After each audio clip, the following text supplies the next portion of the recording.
1, 2, 1, 2, 1, 2. Yep, that looks good. As long as the weather behaves. And the deranged cat. He's crazy. He is indeed a deranged. Whoa. Did you say that? What? Coco's eyes. What about them? I'm sure they just glowed red. What? They just glowed red. Right. Oh, you're right. What the? Whoa! Oh, Coco! What are you doing? Get off Thomas's face! Get off! Get off me! Colin had a problem and a microphone to spare. Thomas took it up and so the podcast went to air. For weeks and months they trolled through every single DVD. They've unwrapped all the ones they can and now they're cellulose free. Now they're cellulose free. Hello, dear listener, and welcome to Cellulose Free. My name is Colin, and with me, as always, is my fellow film watcher, compadre and son, Thomas. Hi, hello. What have you been up to? Yesterday I watched a game of baseball. It must have been a good game because you had an opportunity, a major opportunity to do something quite exciting. Yeah. But you chose not to. No. You chose to continue watching a game of baseball. Yeah. What was the game? The game was the 7th game of the American League Champion Series between the Toronto Blue Jays and the Seattle Mariners. The last game, the one that decides which of them goes to the World Series. And this is of statistical importance, which is why I was watching. Numbers. It's a numbers game. I don't hugely care about many sports unless there's something actually interesting happening. The Seattle Mariners, of all of the teams in Major League Baseball, are the only team that have never been to the World Series. Oh, okay. Yeah. And? They lost. Oh, no. Yeah. They had statistics against them. Yeah, they were up 3-1 after the 6th inning, and then the Blue Jays scored 3 runs off 1 hit, so... Although, when we talk about statistics, this is the thing that always, as far as sports is concerned, and the conversation of X team has never won an X. Yeah. X team is never the same each year. Well, statistically speaking, It tends to vary each year. Players come in, players go out. So it's like saying my great-great-great-great-great-grandfather's axe is still in the family, even though the head's been changed 5 times and the handle's been changed 14 times. It's still the same axe. It's not. And neither are these teams. And so statistically, the logic behind saying a particular team has not won, it's... This franchise has never won. Yeah. So, I don't know. Mind you, I believe that I have driven past the Seattle Mariners' home ground. I think. Despite this crushing blow to the likes of people who like this sort of thing. Yeah. If I do end up watching any of the World Series, I'll happily root for the Blue Jays because they're from Canada. Oh, Canada. So how many times have the Blue Jays been? To the World... not in, like, a few decades, actually.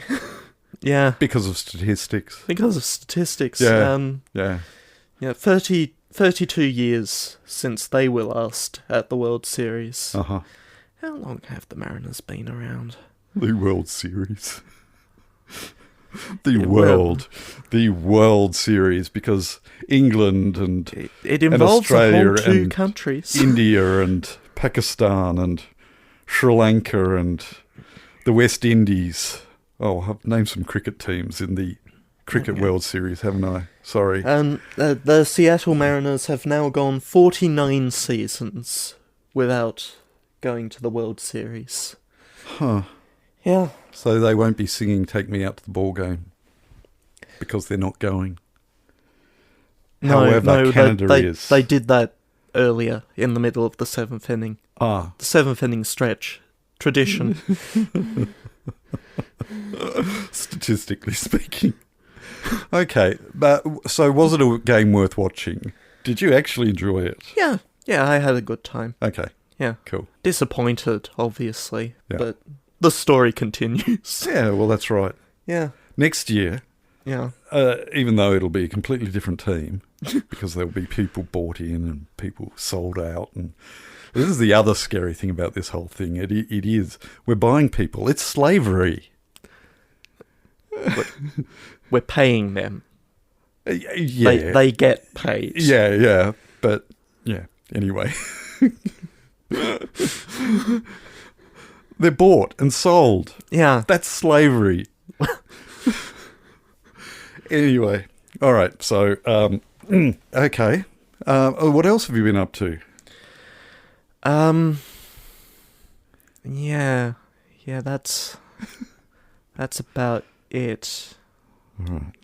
Yeah. So what Thomas missed out on Yeah. yesterday was going to see Tron Ares. Yeah. Yeah. So I decided yesterday morning that I would head off and go see it because I have, statistically speaking, watched every single one of the Tron movies in the cinema. Yeah. And in fact, I saw the first one in the same cinema. Now, this is statistics as well. The same cinema complex that then had 2 cinemas in it and now has, I don't know, 5 broom closet-sized cinemas, and still the big one and the smaller one that was originally in there. But the same complex. It's the same team, even though the... yeah, so I went to see the most recent Tron Ares in the same cinema complex as I did when I went to see the very first one when it first came out. Touch of nostalgia. Yeah. Yeah. And then today was having a conversation with the vehicle art director Right. of the film. So the person in charge of the designing of all the vehicles, including the light cycles and what have you, who happens to be a cousin of mine. Right. Yeah, so that's pretty cool. No, I've already listened to the soundtrack and bought the soundtrack, so I've actually got all I want out of the film already. So Yeah, look, I confess that I was... Yeah, it wasn't Daft Punk. yeah, well, And it wasn't Daft Punk. it wasn't Wendy Carlos either. No. I suspect. And there were certainly, and as you've probably heard, the nods to both. And it's sort of a meshing and a melding of those. But it didn't instantly grab me whilst watching it like Daft Punk did in Legacy. So, but I'm hoping you're enjoying it. Yeah. I mean, the important distinction is that it's not a Reznor Ross soundtrack. It's a 9 Inch Nails soundtrack. Yeah. And there's implications that come with that. Yep. A little more industrial, grungier, Yep. all that. Yep. Yeah. Yeah. I will watch it eventually when it comes out on Disney Plus. Yeah, look, I was pleasantly surprised with how much I, in quotes, enjoyed it. Mm-hmm. Probably at the same level of a reasonably decent Marvel movie. Mm-hmm. And yet, if you're going to continue on with that Marvel comparison, it's more like a really good DC movie or a reasonably decent. I mean, see, that's all relative too. Yeah. Yeah. Anyway, I haven't seen Superman. We're probably watching that on Friday. Right. So that may change the comparison there. But yeah, it wasn't earth-shattering, but I was pleasantly surprised. The scariest surprise that I had was, even though I say it through gritted teeth, I have to tip my hat at Jared Leto for once he was actually understated Mm-hmm. and played the character quite well. I was, quite happy in that regard. And that was possibly one of my biggest dreads. Mm-hmm. As soon as I heard, hey, oh, cool, there's a new Tron movie, and it's going to star Jared Leto. And I go, oh, really? And actually, the movie is only happening because Jared Leto wanted it to happen. Yeah. And I didn't realise that until I watched the opening credits, and it said executive producer Jared Leto. Oh, okay. Which filled me with even more dread. You know, this is a passion project. Oh, no, really? But no, coming out with the other two boys that I went to see it with, it hurt to say he actually lifted the film up from a mediocre movie to, a decent enough movie. Yeah. Sorry, I went off the rail. Did you have anything else you're wanting to take? I don't really have much else to talk about. I had my 175th blood donation or plasma donation. It's a combination of all of that. So they sort of have every 25 donation milestones. Yeah, which if you're donating plasma is roughly every year you hit a milestone. Mm-hmm. Whereas if you're only donating blood, you can only donate blood every 3 months. So it takes a little while longer. And so I was feeling pretty chuffed with myself. They take a picture of you with holding a big sign saying 175, and then the chair next to me has someone sit in it, and he's hit a milestone too, and he holds up his, I think it was 375. Oh, wow. So, he was 200 donations ahead of me. So, that was good. I don't think I need to discuss anything else on that list because we've been going on for a little while. So we have a film to watch. We do. And in keeping with the season, I selected this one. Spring, yep. Yeah, spring. The season of spring.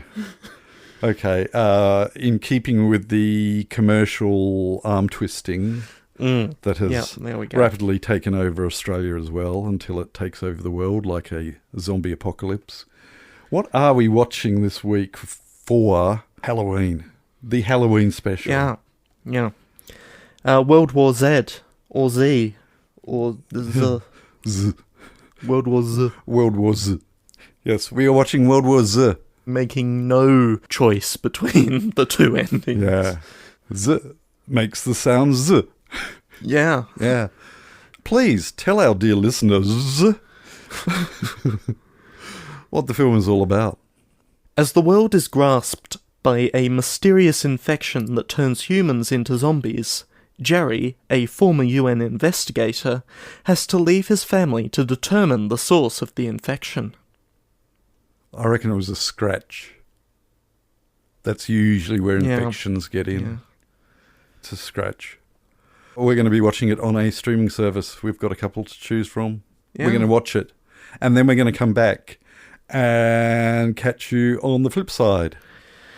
Turn to side Z. Oh, you meant to say side B, and I was going to say brains, you mongrel.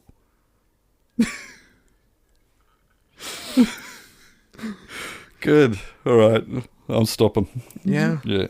No, I don't have a response to that. No, because it was so brilliantly crafted. Yeah. And you ruined it.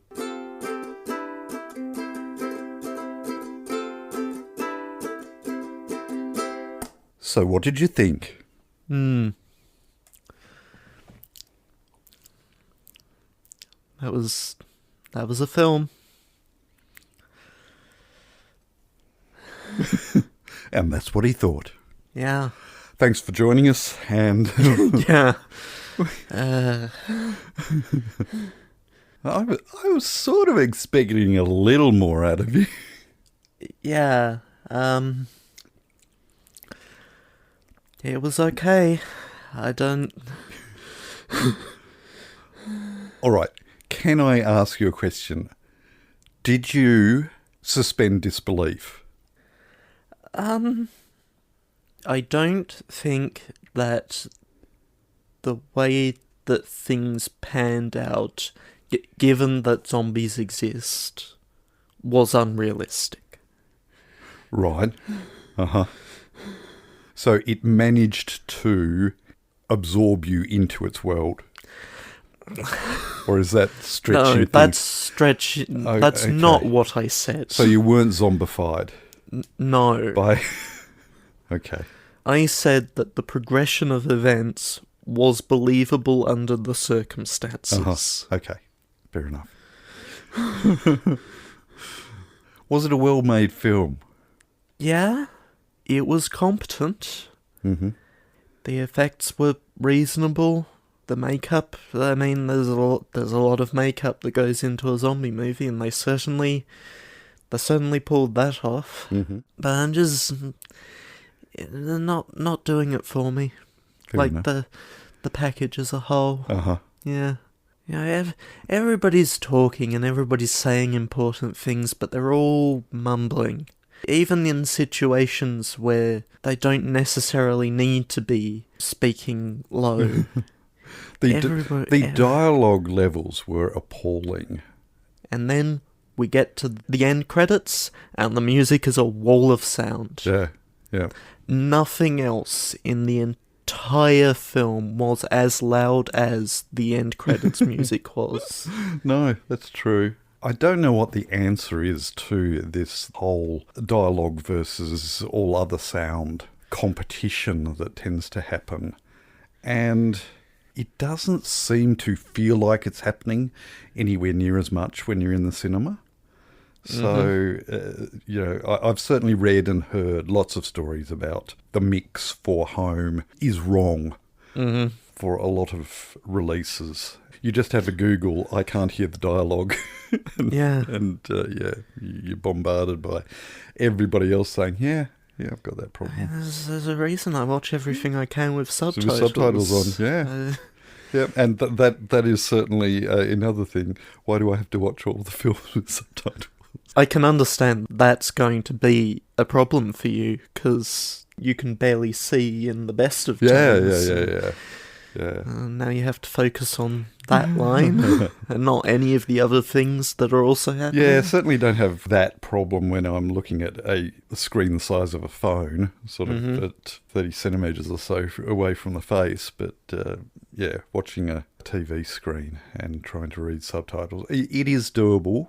Yeah. Depending on the quality of the subtitles. There's certainly really easy to read subtitles and really hard to read subtitles. And also that competition, that what they're actually saying versus what they put on as the subtitles also does my head in. That can be a mess sometimes. Yeah, and I understand why there is that variance, but it's certainly aimed more at catering for people who cannot hear it all. And that's, it's that trade-off where processing the written word takes a little more time, and so paraphrasing is a handy tool if people aren't also listening at the same time. And you get that disparity between the two. Disparity? Is that the word? I don't know. Good, thanks. It's interesting having watched that movie so close to watching a recent, I guess, blockbuster film. And this was made in 2013. Yeah. And I think, as far as the intensity of it was concerned, this kept me well and truly focused more than Tron Ares did. I think it was the better made film, dare I say, than Tron Ares, with all its glitz and special effects and flashy lights and what have you. This got my heart racing, and not just because of it being a jump scare fest, because it wasn't. Really. There are only a couple of places where it got close to being jump scare-ish. It's mostly you know where the zombie is. Yeah. And so there isn't a jump scare to be had. No. In fact, most of the tenseness occurred when you lost the location of other people. And so, oh no, where's such and such? And they've gone missing. And the world that it created was, once my head got into that space of, my goodness, what is going on? And they certainly didn't wait around to actually establish this is what you're in for, a type of deal. They really established that very quickly. I was immersed in it far more than I was with Tron Ares. There was a lot of Tron Ares where there were set pieces, and it almost felt as if, okay, that's been palmed off to this special effects department, and this bit's been palmed off to another special effects department, and somebody's just tied it on. And sometimes the seams just seemed a little thin. And that is a trait with a lot of films that I've seen recently, where it is episodic within. And the flow of this, certainly it was a jump from here to here to here to here to here.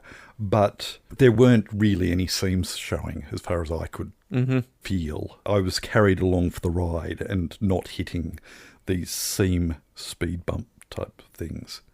I hesitate saying a good time with that film, but that is certainly the closest that I get with the scares and the horror, which is interesting because, I mean, it was M-rated, which is the equivalent of a PG-13 in the US, which was an interesting move. It was almost bloodless, and it was almost languageless, and yet it was horrifying. I flinched in places where it was just generally unpleasant because humans were acting and contorting in ways that just make you uncomfortable.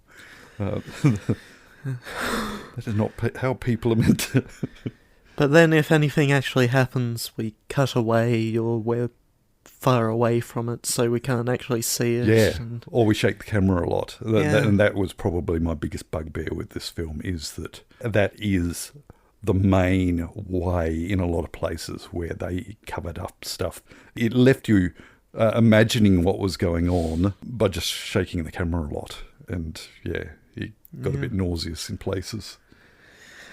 Opening credits for the film. We've got all of these news and opinion bits going throughout. Yep. And I'm like, is this a climate change analogy? Is this whole thing a climate change analogy? And sort of, in some ways. Yeah. Like, we get to Israel and they've put a big wall up, which... We're safe. Which works for a little bit. Yeah. But then, nowhere is actually safe from any of this. No. And it's interesting that, this is 7 years before we had our own, this generation's taste of a major whole world affecting disaster, basically. I did note that I didn't see anyone specifically grabbing toilet paper in the pillaging of shops.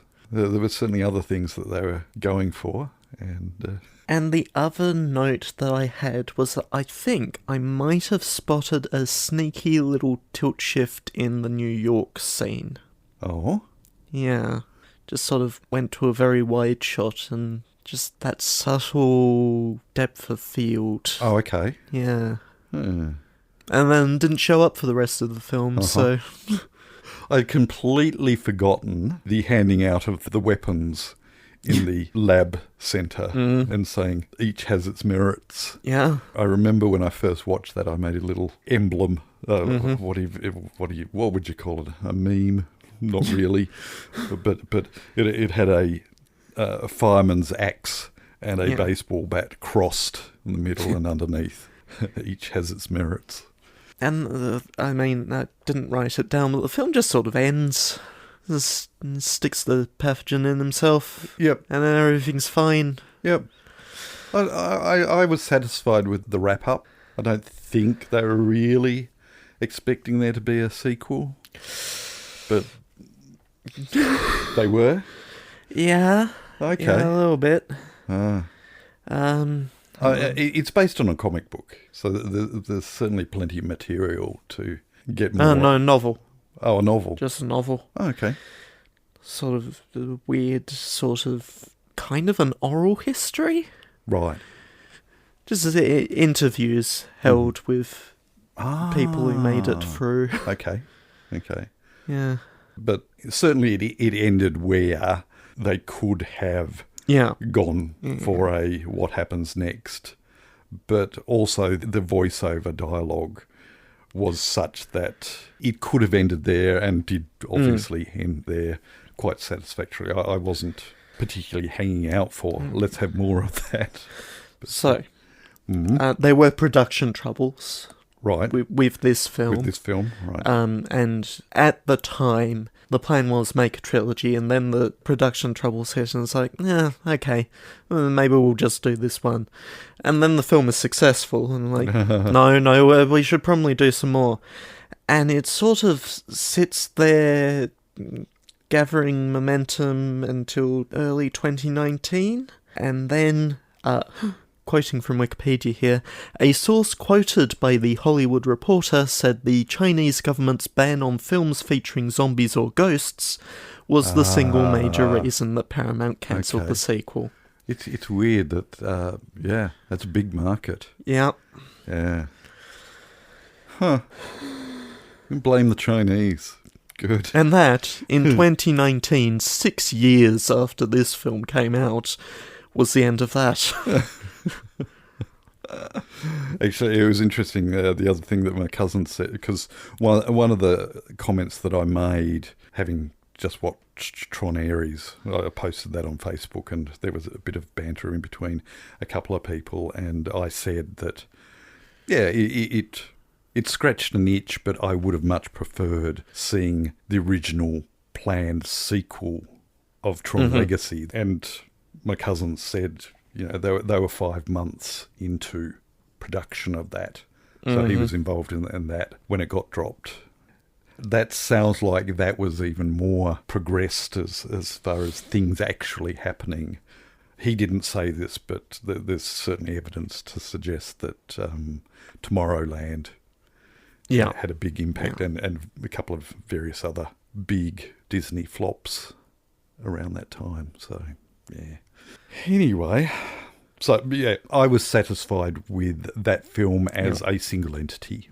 Yeah. And it is not necessarily my cup of tea, but I really quite enjoyed watching it again and would certainly revisit it again in 5 or 6 years' time as a quite competent film, except for the fact that I was just waiting for the dog to turn into a zombie on the plane. Do you have anything else to say about World Wars? No. Okay. Not your cup of tea, is it? No. I'm sorry for throwing that, but it is Halloween. Except it's not. When I do get into something horror adjacent, I do like it to be a little thinkier, and this was maybe a little thinkier as things go. But I do still need to be able to understand what's going on, and I can't do that if I don't know what you're saying. Yes. It's not fun when you're fighting with the volume control on the remote, and you turn it up to hear the dialogue, and then something crashes. And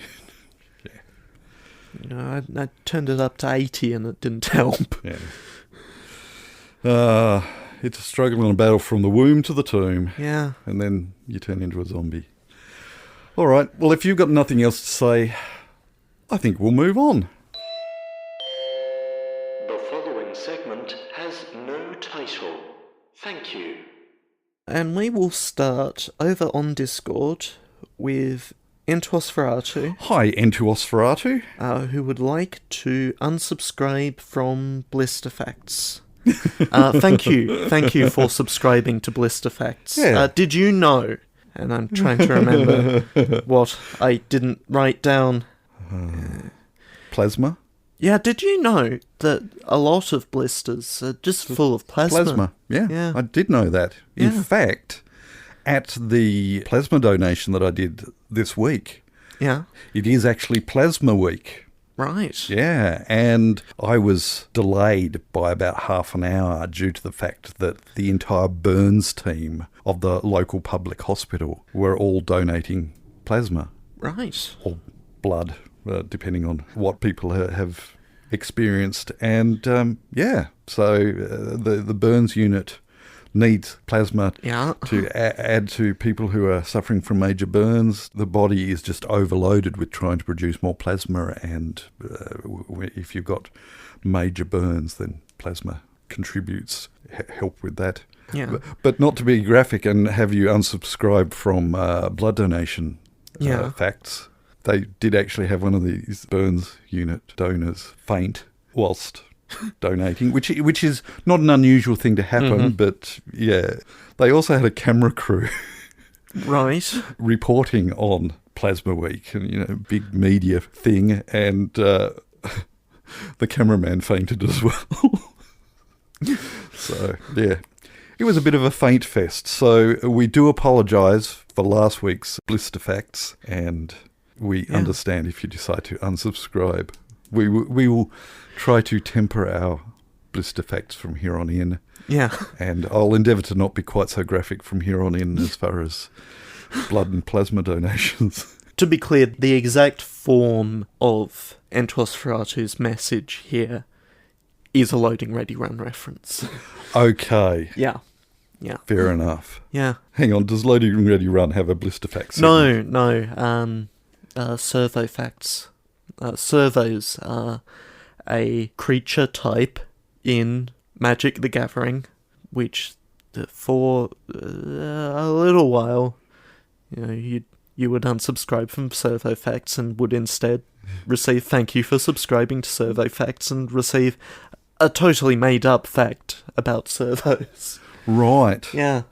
Which are just like little robot things. Which is doubly confusing because here in Australia, gas stations in the vernacular are called servos from service stations. They're just servos, like smokos and anyway, I digress. We digress. Nosferatu continues. For this week, I again have no memory of seeing Fast and Furious 7, though again, sure that I have. I think you have into Nosferatu. I'm absolutely positive you have. Remember that time? Remember with the cars? Yeah. See? Over on Facebook, Helen. Hi, Helen. Says, oh dear. Is it obvious to everyone that Colin's enthusiasm for this franchise is waning? Not that I can remember how enthusiastic he was from the start, because I've missed quite a few of the earlier episodes. Another film for my don't bother watching list, thank you. Yep. I started to think, based on last week and this, that all I'm getting from the podcast is films not to watch. But then I remembered that I haven't listened to the Butch Cassidy and the Sundance Kid and the Master and Commander The Fast Side of the World episodes, and I enjoyed both of them and certainly would watch at least one of them again. I can probably guess which one that you are more likely to watch again, and I suspect that there might have been boats involved. Yeah. Except there were boats in Butch Cassidy. Yeah, there were. Okay. This week I also wondered if you do the intros fresh each week, because there is a very consistent cadence to your opening lines. I wish I'd remembered that, because I was going to start this episode again. I can assure you, dear listener Helen, that each episode's intro is carefully crafted. Yeah. Again, we have our desk reading each week with our talented team of writers to make sure that the cadence is correct for the type of film that we're watching each week. Yeah. Other random thoughts. Based on Colin's suggestion to Thomas to end his parliamentary submission with the end, I spent the remainder of the episode expecting the end as the outro and was disappointed. Well, see, that would require us to remember anything that happened in the first half of the episode. Yeah. The number of times that I have had to carefully craft in the edit a sentence that I have been saying so that the end matches what I actually started with. Yeah. It's diabolical. That's how quickly I forget. What was I saying? I find it slightly amusing that Facebook designates Thomas as a rising contributor to the podcast's Facebook page. Very amusing, given that I am the only one who regularly posts. Yeah. Oh, and I seem to have rambled on a bit again. It's probably just as well I forget half the comments I think of making as I listen. Which will take us up to the guesses. It will. Helen says, finally, Nosferatu is not going to win on a landslide this week. I suspect there may be multiple winners of arbitrary points. We shall see. Scrolling back up to Nosferatu, he says, let's go with Furious 7, all spelt out with a numeral 7 and no underscore in between, which is 8 characters. It is. And is also all the characters in the title of the film. It is, yes. Helen says, seems to me that we will all be very surprised if the file name is not Furious 7, all spelt out, numeral 7, no underscore. I would be surprised too, if it wasn't that. Yeah. Which?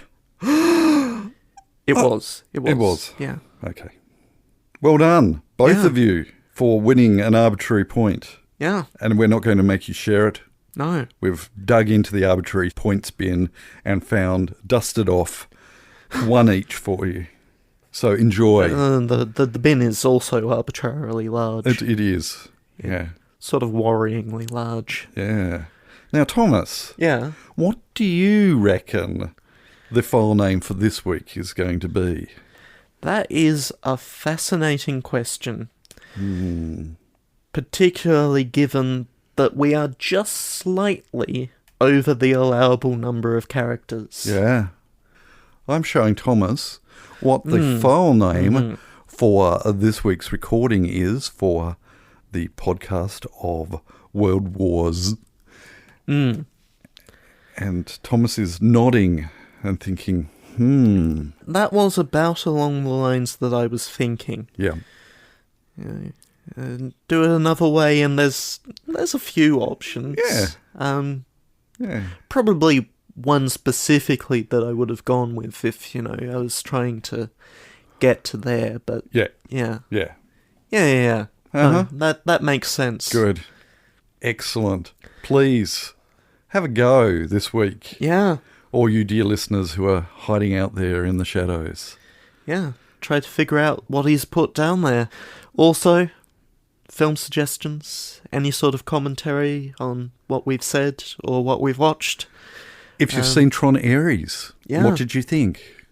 Yeah, I'll pass it on to the vehicle art director. All the usual places. Yeah. Anyway, Yeah. I think we'll move on. Pick a film for next week so we can go to bed. And it's your turn. It is. And you've got me curious. You've been dropping these little, well, not even hints, but I have a cunning plan kind of attitude, because I think it's dawned on you that this is really just a faux Halloween episode, and you are actually closer to Halloween. And I am going to stray further from the concept. Okay, Thomas, what have you got lined up for us next week? This is a black and white comedy film from the year 2022. Right. Yeah. Have I seen it? I suspect not. No. Nothing is jumping out at me. Is it a silent film? It's not. I'm told it's almost, Yeah. but not actually. I mean, I asked that specifically because there is something that's ringing bells now. But do you think that those bells are playing anything other than jingle bells? No. Does the idea of a large number of something help? A large number of something. No. Yeah. No? Doesn't help whatsoever. I am going to read the one-sentence synopsis on SBS On Demand, which does end with the title of the film. Right. So it's a race against time for me to buzz in here. Yeah. Okay. A drunken Applejack salesman must go from zero to hero and become North America's greatest fur trapper by defeating hundreds of beavers. Nah. No? Nah. Well, there we got go. Nothing. So we're going to be watching it on SBS. Is that what the story is? That is the option that is available. Okay. Right. Has it only just appeared on SBS? No, some number of weeks ago. Okay. I could probably dig up the exact time, but no, that's all right. all I know is that it's probably still going to be there in a week. So next week we're going to be watching, the horror of hundreds of mascots.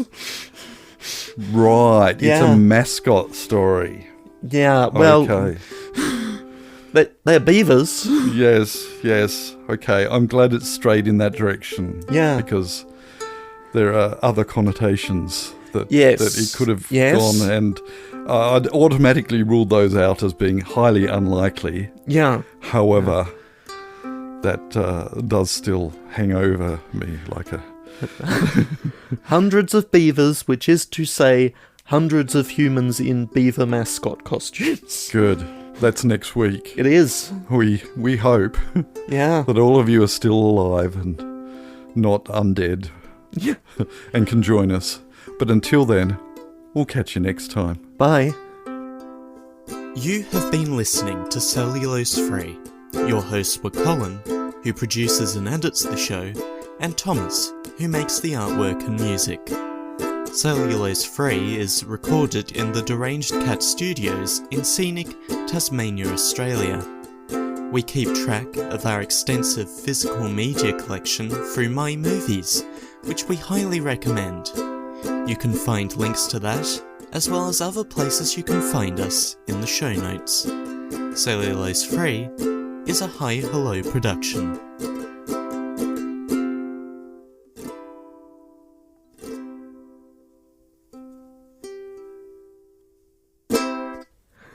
Are you alright? Oh. Are we pulling the plug? I just sort of wasn't expecting to wake up and find out that we're doing a bit. Oh, it's only a very short I bit. know that it's only a very short bit, but... And look, I'm going to be happy with your C grade. It doesn't even have to be your A game here. It can be your B game or your C game. Or your D game.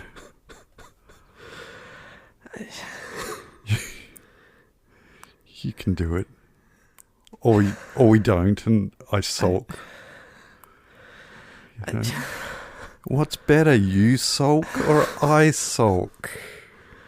Well, one of us is going to end up sulking. It's... Is it because I haven't offered you enough money? I'm just not sure it's a very good bit. It's a great bit, Thomas. It really is. We workshopped it, remember?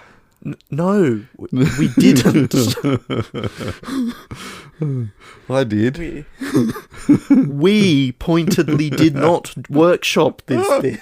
Me and my cunning team of workshoppers, we workshopped it. You dropped it in my email inbox a few minutes before I got up. Oh, well, it came to me in a dream. So... Let's just give it one run through, and if it doesn't work, it doesn't work. Okay? Okay. But my heart's not really in it. It doesn't matter. I will make up. I will equalise by being extra enthusiastic.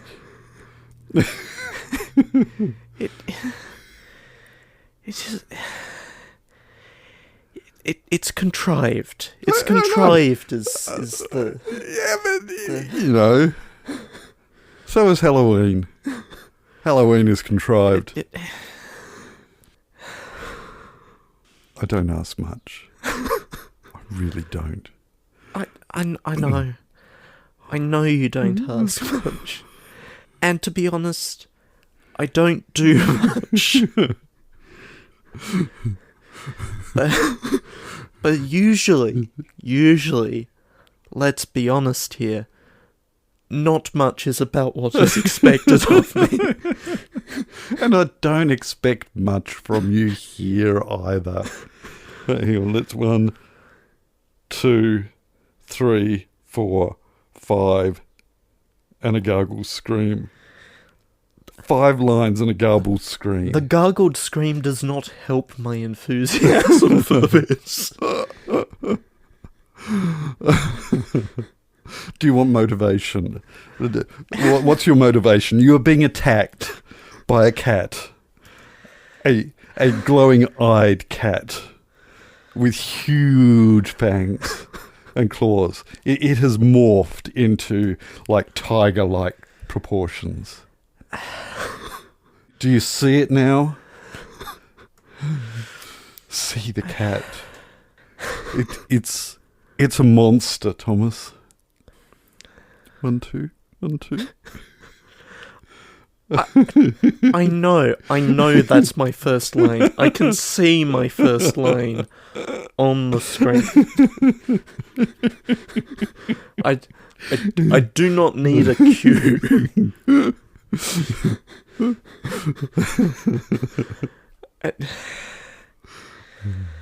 Now I've got blood rush. Good. No, that's good. The adrenaline is flowing through. No. Yes. I got a tightness right there that does not help the performance in any way. Oh, that could be the cat clawed onto your esophagus. That's what it would feel like if the cat was just attached to your throat, ripping out your jugular. You're really attached to this bit, aren't you? I really am. Yeah. I really am. Yeah, that's... It'll get heaps of guffaws.